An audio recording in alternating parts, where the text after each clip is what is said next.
nyoblang di Kampung Ampe yang ada di Dusun Tengku Dimanda. Alhamdulillah para petani akan mulai kena semula.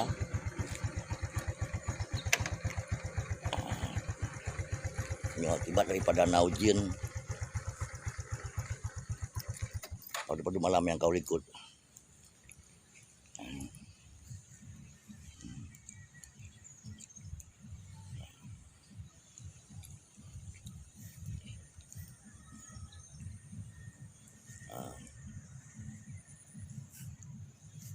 Nyoblah no belum pula sebagian nyan baru pula bacut ya, baru jam pula. Alhamdulillahnya ya insyaallah sehingga kayak pula yang lagi kondisi belang akibat selamanya anak belang karena rusaknya bendungan Kulung Pasir. Nyoban situasi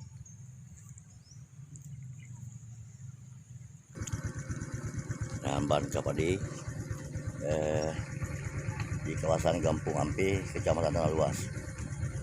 Namban nyo Dusun Tengku Dimanda.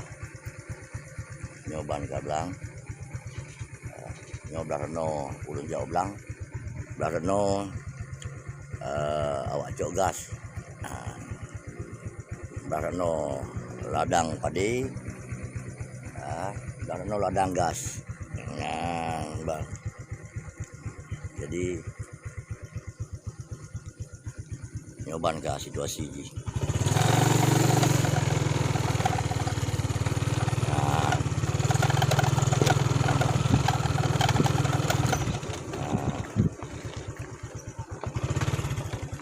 Jadi belah nan ulun jauh belang, belah no perusahaan gas. Proyek mobil oil, kemudian Exxon Mobil, kemudian Pertamina Hulu Energi PHE, Jino kaji ke PGE, Pema Global Energy. Bang. Jadi udah no blang.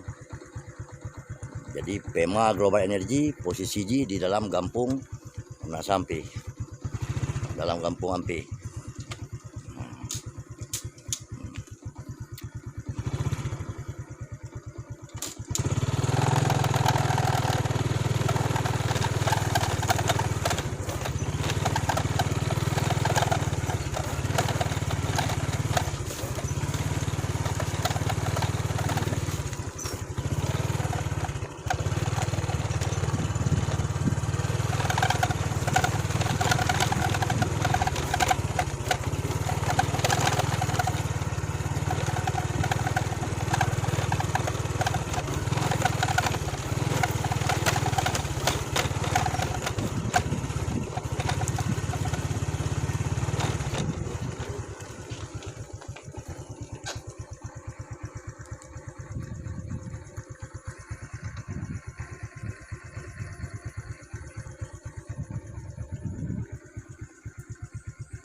Ini adalah perusahaan PGE Dano.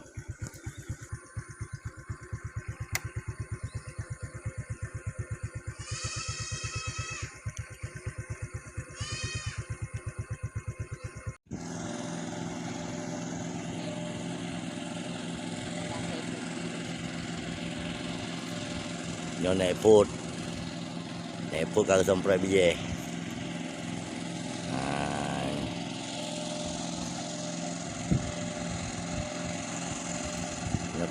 Kamri jauh belang lo, nampak kanau jun.